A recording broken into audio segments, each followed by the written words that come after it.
Today we're going to be talking the Survivor Series. And when I say we, well, there are usually three of us, and that is no different this week. But first, I want to introduce the co-host with, well, I don't even have a riddle rhyme or anything to add this week. David Hero. Welcome, David Octavius, the Tiberius, the alleged backyard, knockout, straight edge, hardcore, Hall of Famer hero. How the heck are you here on a Saturday night?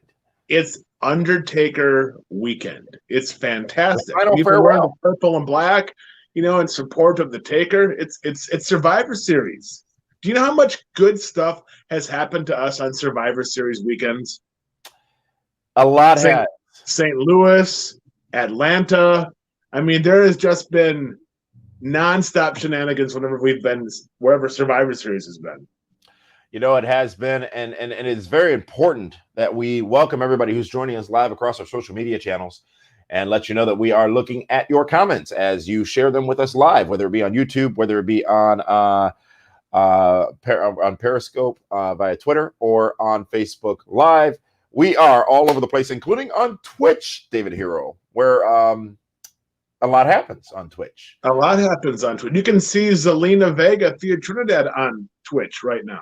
That is very true. But you know who you could also see right here on the show? I said there were three of us. A lot of people asking, where is Shane? Well, we are asking the same question. Shane will be joining us shortly. He's a little delayed here this evening for this broadcast. But, David Hero, I do want to share with you the latest, before we start talking about and doing Be the Booker for Survivor Series. I do want to update the world as to the latest results in the election of the PWR Fantasy Draft winner by their own performance in said draft. And the only way we can do that is go to the draft leader, not leader because that is not accurate, but the draft coordinator, if you will, your dear close personal friend. Yeah, the guy that he counts like he lives in Pennsylvania. Points.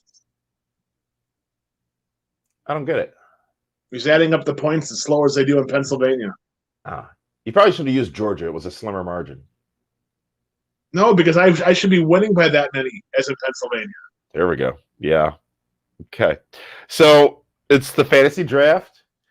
We have our teams. We have our peeps on our. I can't wait to see this spin. I am in the lead as I have been since the beginning of this draft. And I'm sorry, Dave. What was your question? Roll it.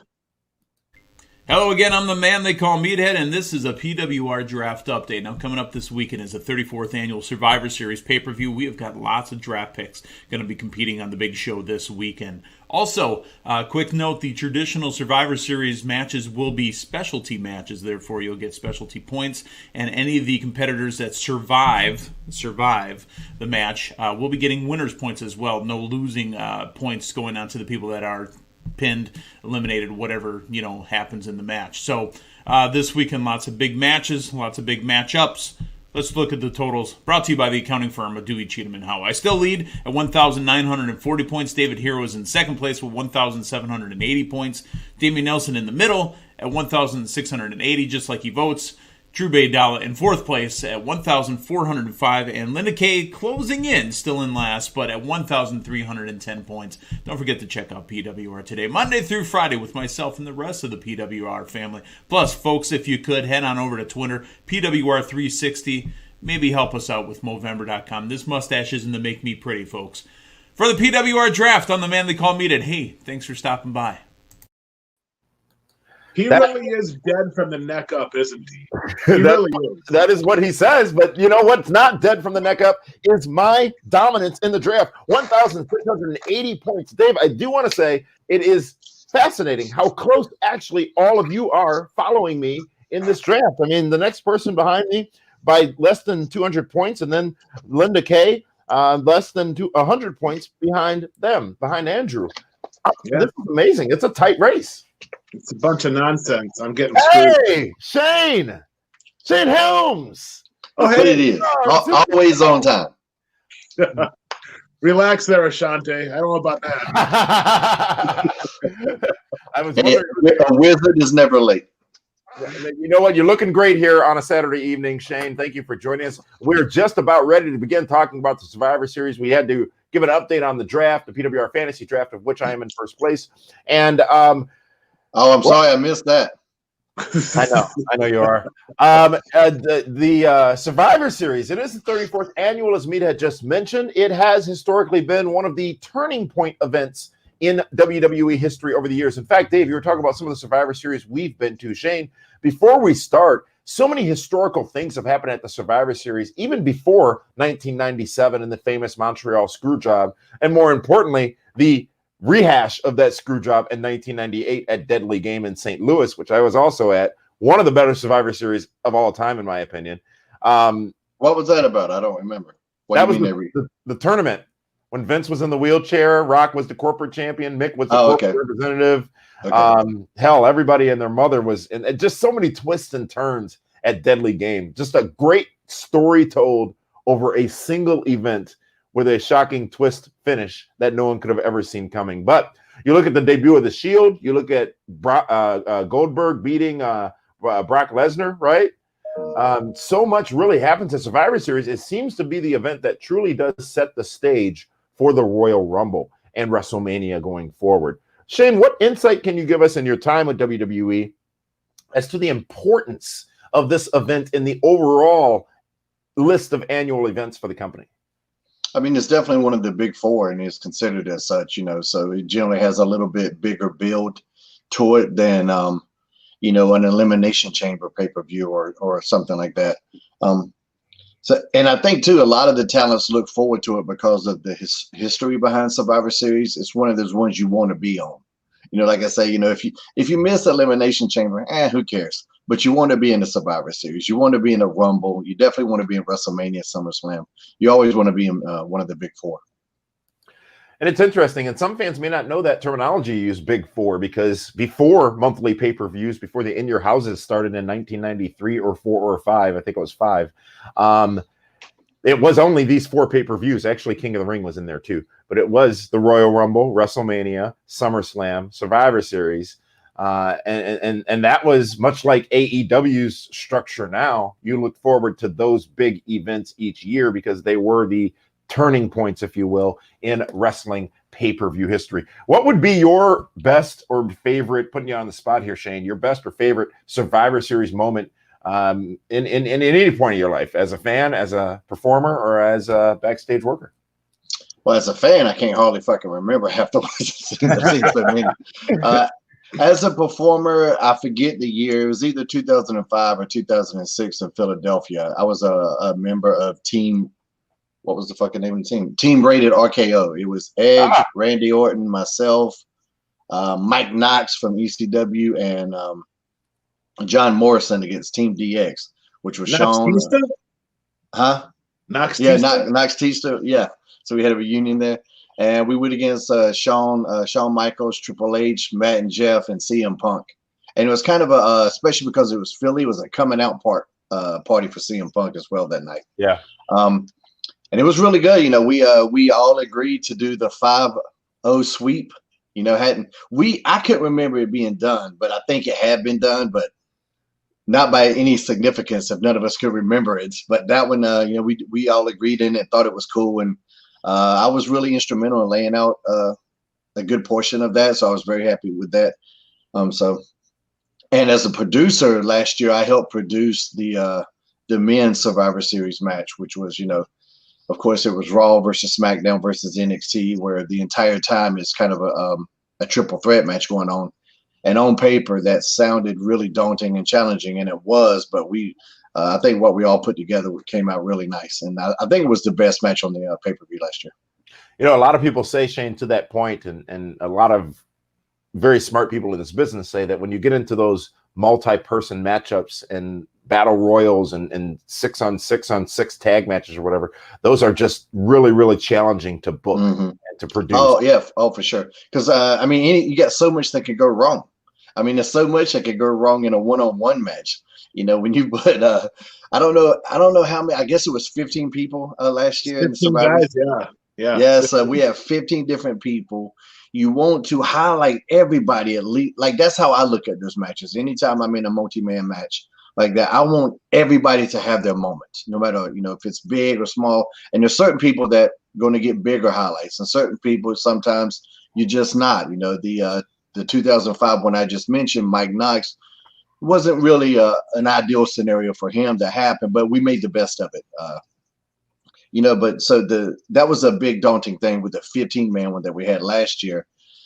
But it ain't easy, but if you got enough talented minds together, it can work out. And you kind of have to set egos aside sometimes, because I know specifically Kevin Owens kind of took one for the team in terms of he was such a big star, but didn't really quite have as great a moment as a Kevin Owens should have in that match last week. And that always, I respect it. He gained a lot of respect from me that night for that.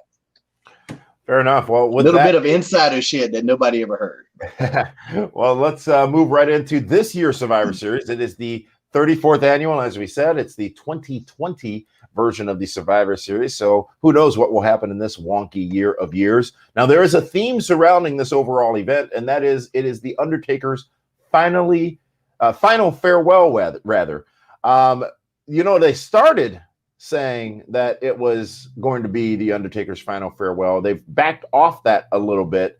I'm intrigued to see what this means, because if you look at how we got here, if you will, you had those great specials, that great special on the WWE Network, and sort of sealed the end of his career, I guess you can say, which would lead very nicely into what they're doing. Do this final farewell thing here. Maybe it leads to some physicality. Maybe it doesn't. But seemingly, if WrestleMania becomes normal again next year, we've got the class that was never inducted this year, and maybe Undertaker becomes part of that class to be inducted into the Hall of Fame next year. But the Undertaker is wrapped all around the Survivor Series. There will be a kickoff battle royal featuring stars from both brands. I'm not sure we can necessarily book this matchup, but it will be members from both Raw and SmackDown. And is there a standout from either of you, Dave, in this? Well, the top guys are going to be in it. That's for sure. You're not going to see Randy Orton in that battle royal. I don't think we even have a list of competitors, do we? You know what? I'll say Buddy Murphy. Just because. All right. Okay. You know what I mean? Again, these picks will not be held against you later. They better not be, because I don't know who's all in it. But, but hey, you got to have Buddy Murphy follow up with something big after his victory over Seth Rollins last night. Let him win the Battle Royal. Because I don't have the card fresh in my mind, Damien, that's why I'm going to rely on you. Does Keith Lee have a match? Yes, he is part of the Men's Survivor Series match. Okay, so he won't be in the Battle Royal. Well, we don't even know who's in it. So it's really hard. Rey Mysterio, Buddy Lee Murphy. Buddy Lee Murphy? Yeah, why not? Okay. I'm on board for Buddy Lee Murphy. Yeah. From this point forward. Well, let's move on to a match that may be easier to book, because we do know the participants in their totality. And this one is for the Intercontinental Championship. Dave, we're going to start with you. No, pump the brakes. It's the U.S. title versus the IC title. So, Shane, question for you. Is it for the Intercontinental Championship, as I said? No. Titles aren't on the line. They're not? Yeah. No. Why bother? Who cares?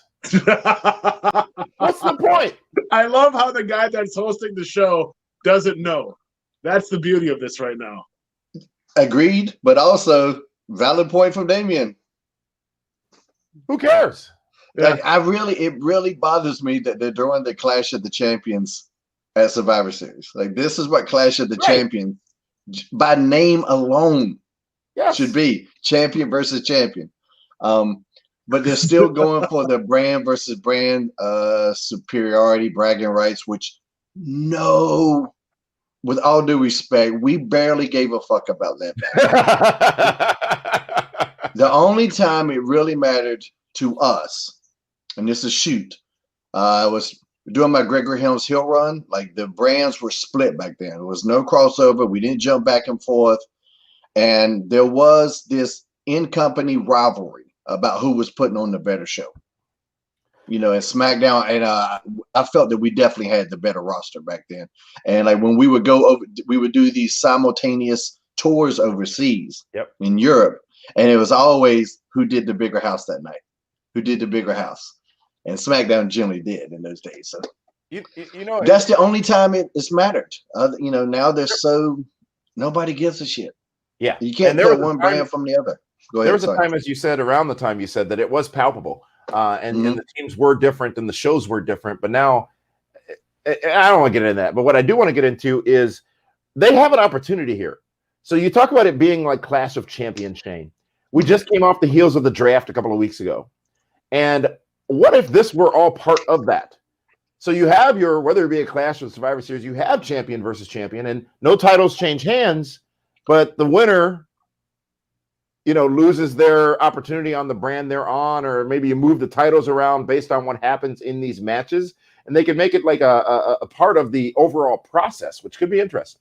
Yeah, I mean, they really missed the boat in terms of stakes, though. Like, it's matches that, of course, I want to see Roman versus Drew and stuff like that, to a degree. But if you take away stakes, I mean, you can even have it where as a champion, why would you even? It's so stupid. Why would you risk? Like, this is how you guys. I've talked about this before. How I hate non-title matches for champions. Like, if you're a legit champion, you don't go out there and risk your health and your championship, on a match that doesn't matter. Sami Zayn did that last night. Sami Zayn did that last night. And it's stupid. It was stupid last night. And it's going to be stupid tomorrow.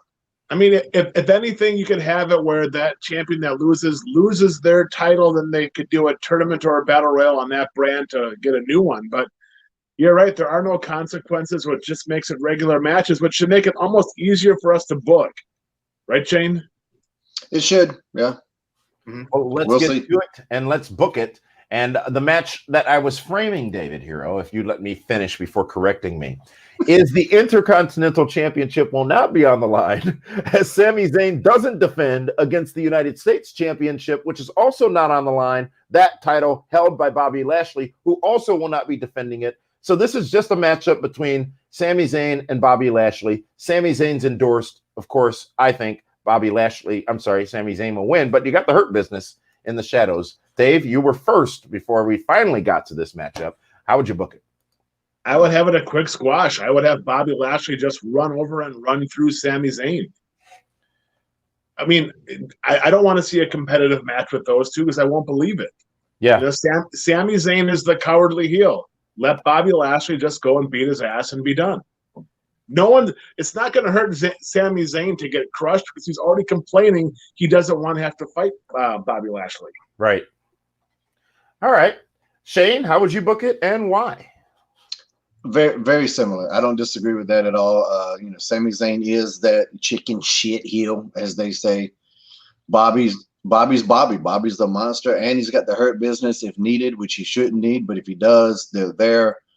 They kind of seem to be a little bit more in a tweener role lately with their, battles with Retribution, whereas Sammy's that legit heel. So I'm going with Bobby on this. And two, like, they could, from a show storyline, if Sammy does something chicken shit, what he does, he kind of exploits what we just said. Like, this match don't even matter. I'm getting out of here. I'm leaving. Yeah. And he could do that. He could do that. And then you got, either whether it's Adam Pearce or somebody come out saying, no, these matches matter. Here's why. Set the tone for the rest of the show. Nobody's allowed to get out. Something, for whatever reason, and make the rest of the matches mean a little bit more, other than bragging rights. Yeah. Shane, you're a betting man. What's the over/under on Adam Pearce appearances on Survivor Series? 4. Let's go with 4 at least. Okay. Yeah. I agree. Yeah. But you know what? He's nailing it. Adam's a good talker, so he's this role that he's been forced to be in. I think he's doing a good job with it. He might be one of the best GMs they've ever had. Yeah, it's weird because there's a big majority that isn't familiar with Adam Pearce. Mm-hmm. So there's a bit of a mystique to it. Like, who the fuck was Jack Tunney? You know what I mean? Yeah. A lot of the, if you got Kurt Angle and stuff like that, not that Kurt was bad or anything like that, but there's a little bit of history to it. With Adam, there's a little bit of intrigue. How did he get this job? Right. There's got to be something there. And I think that adds to it. And I've seen some of the detractions, who the fuck is Adam Pearce?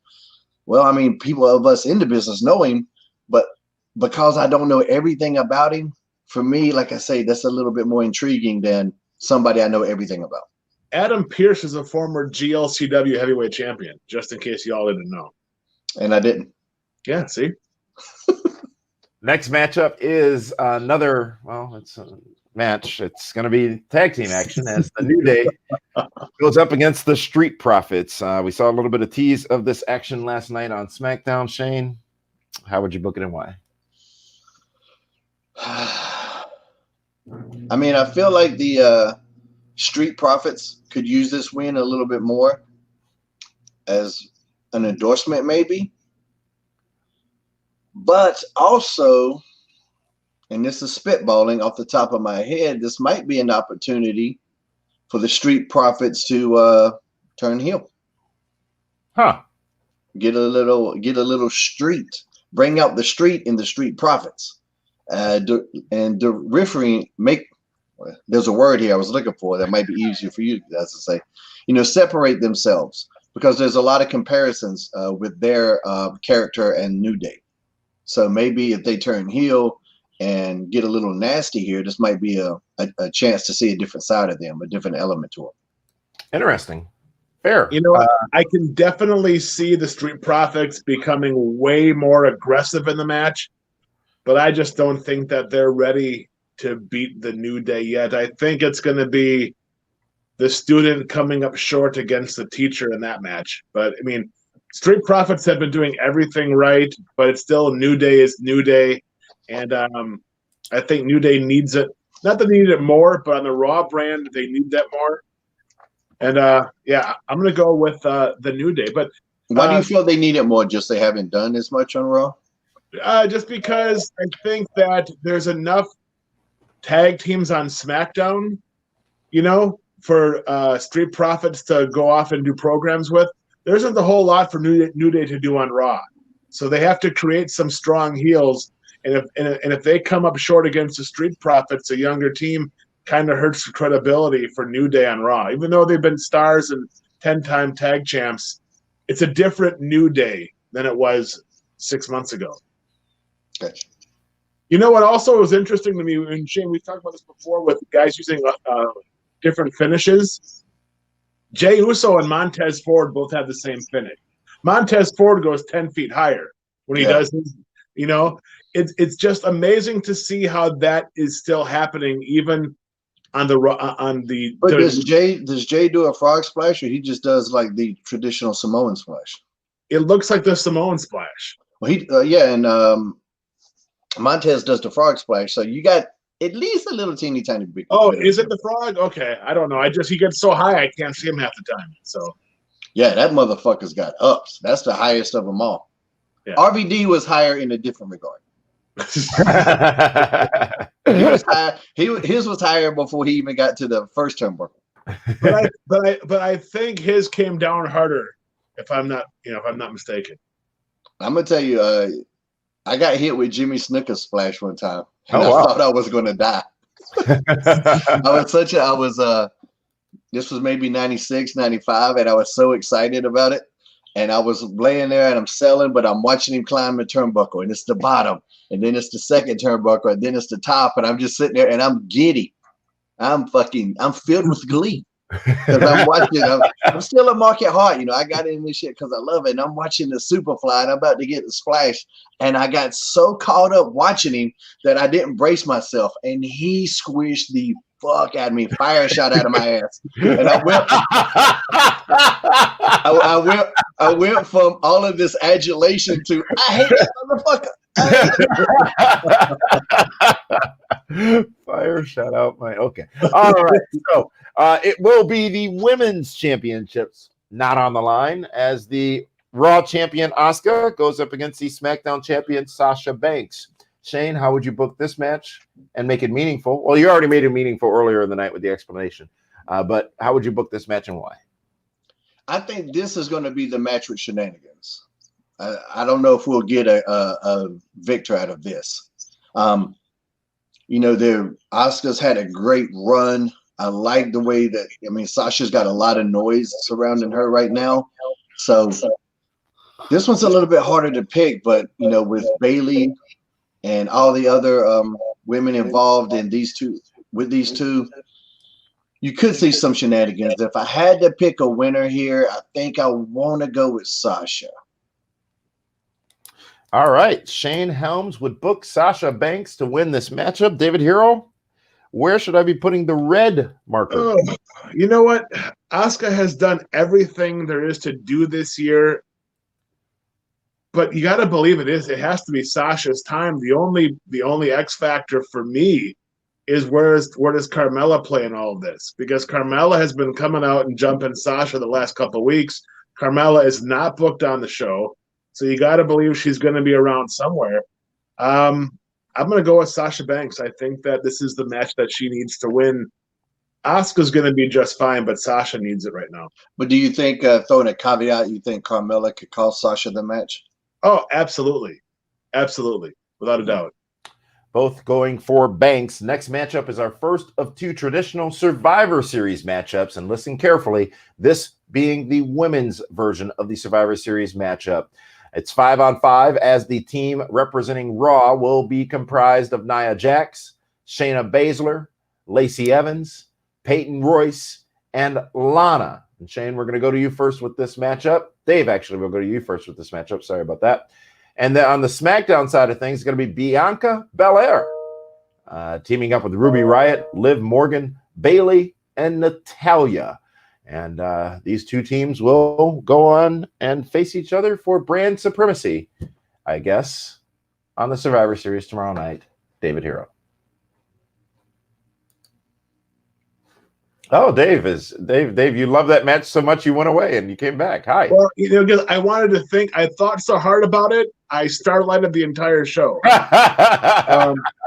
Women's Survivor Series matchup.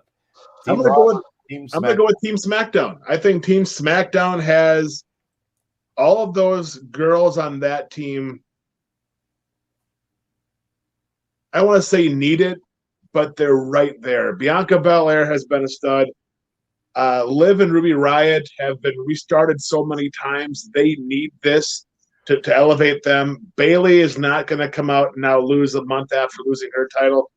Natty might be the only one that's eliminated on that team. I can see, the other four girls winning, but without question, just because they swapped out that Raw women's match, so with taking out Mandy and Dana and putting in Peyton Royce and Lacey Evans, that team's a mess. But the only thing I'm pretty sure of is that Nia Jax will put Lana through a table again. All right. Team Raw for David, right? No, Team SmackDown. Team SmackDown. Sorry about that. Shane, how and why would you book this match? Yeah. The first question is, why would you book it, Shane? That's the first question. I don't know. I think SmackDown might be a good choice, but I could also see, because of how they've been pushing Nia and Shayna Baszler, I could also see. I think I'm going to go with Raw on this one. The Raw ladies win, and then Lana still goes through the table. I think that she's celebrating them win at the end, but you still got to go through this table. Two matches remain, but before we get to them, and thank you for that analysis, gentlemen, we want to remind all of you that you too can look as great as these two by heading on over to our partner in our merchandise realm, that being collarandelbowbrand.com. David Hero, tell everybody all about it.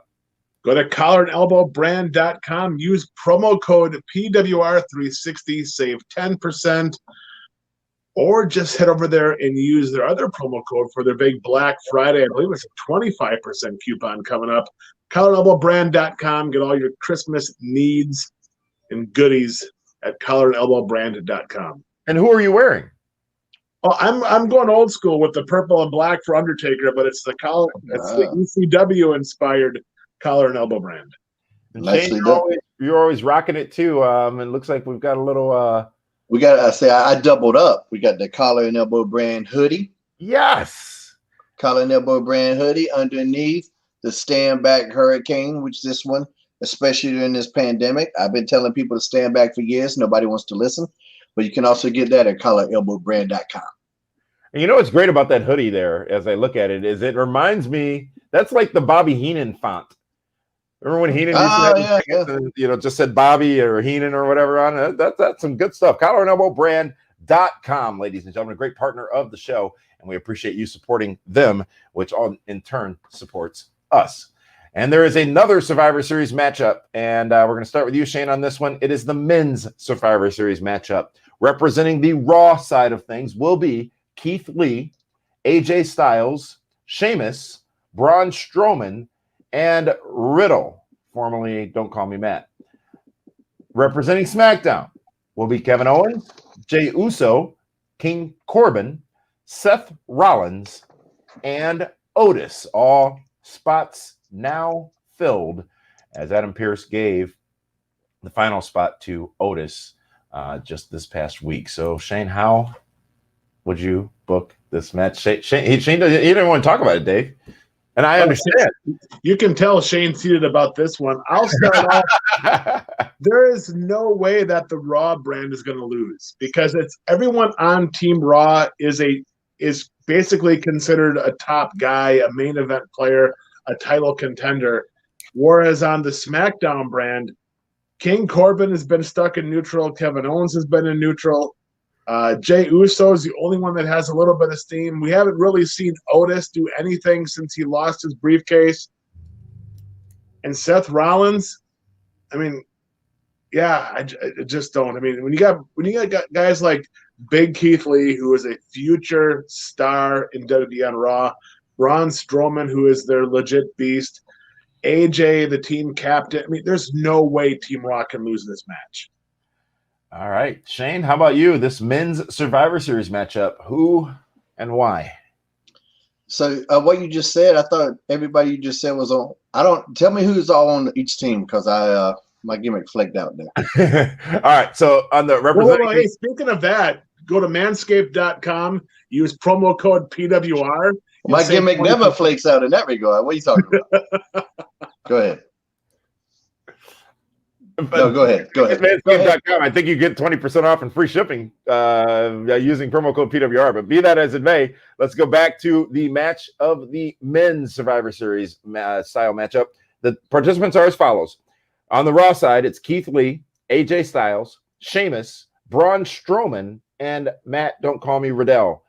And representing SmackDown will be Kevin Owens, Jey Uso, King Corbin, Seth Rollins, and Otis.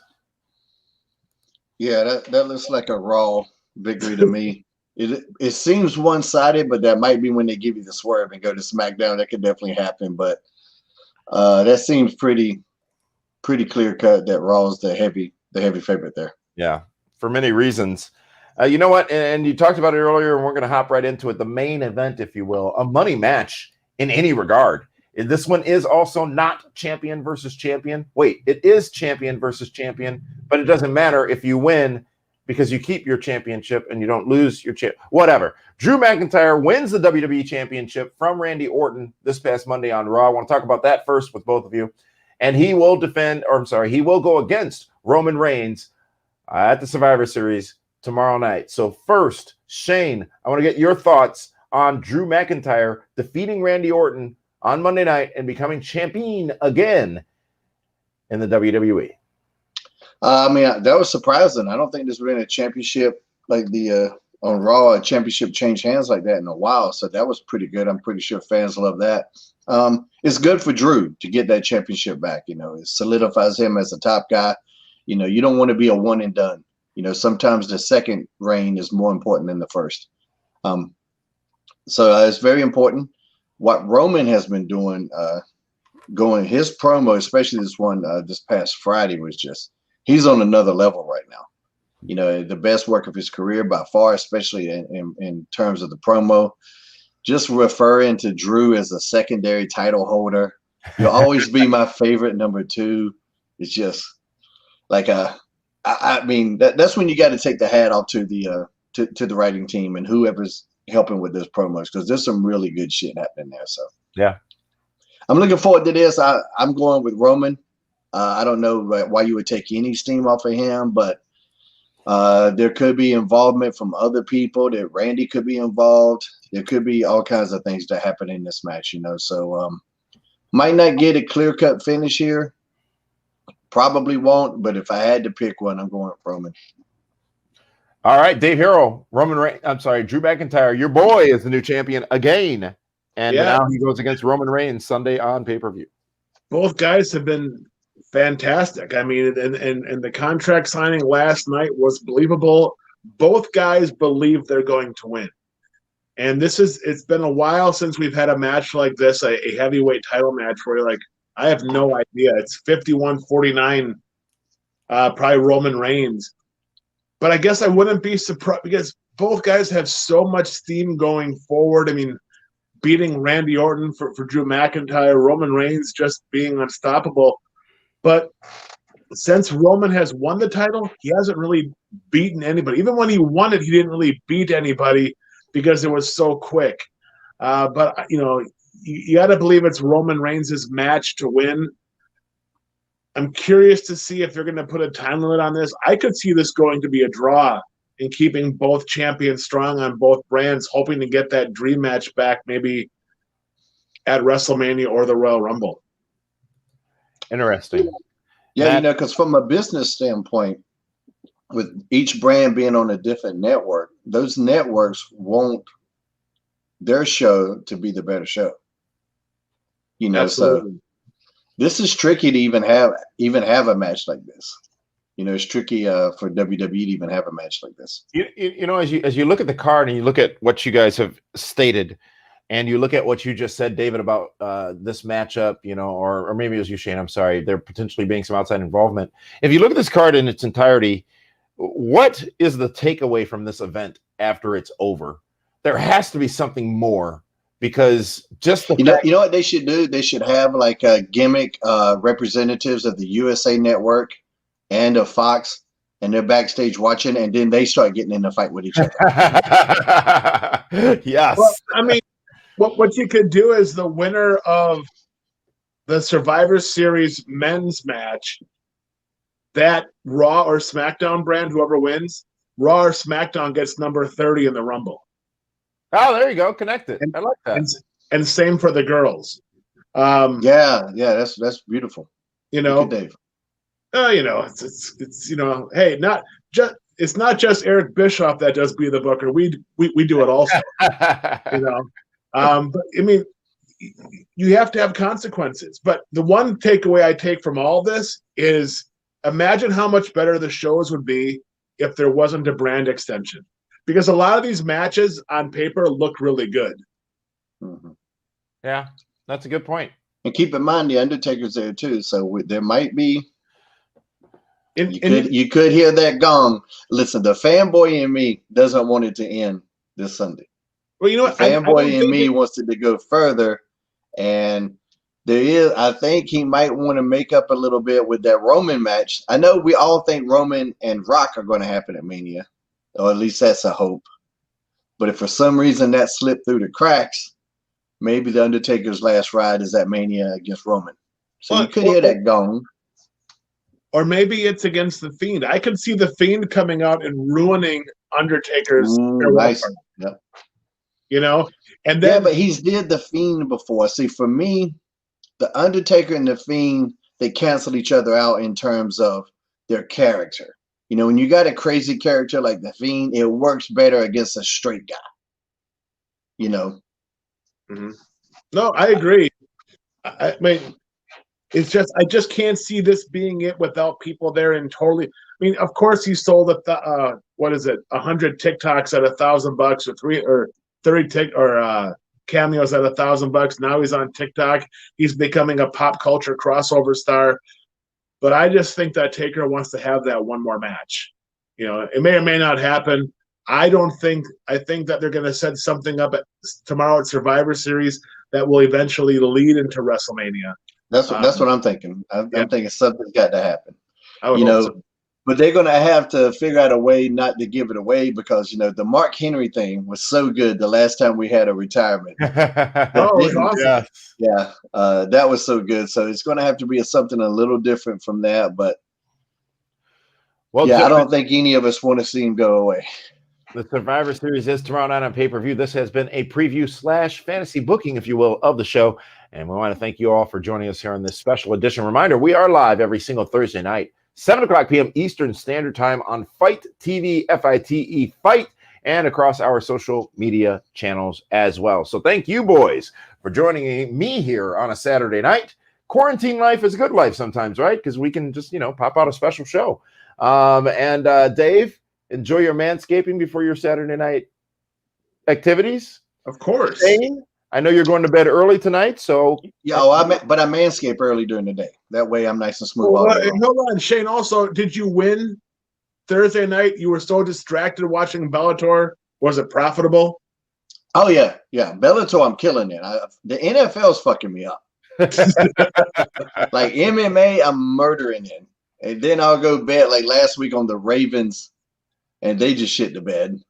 And some other team that was supposed to be they're a lock, and they shit the bed. So I need to stay away from NFL. As long as I stick to MMA, I'm good. There you go. Well, thank you guys for joining us. Thank all of you for watching. Enjoy the Survivor Series. Want to know what you thought of the show? Feel free to engage with us on social media. Until Thursday night when we are live again for that one. And Shane Hurricane Helms is Damian Nelson saying thank you so much for joining us in this special edition of Primetime.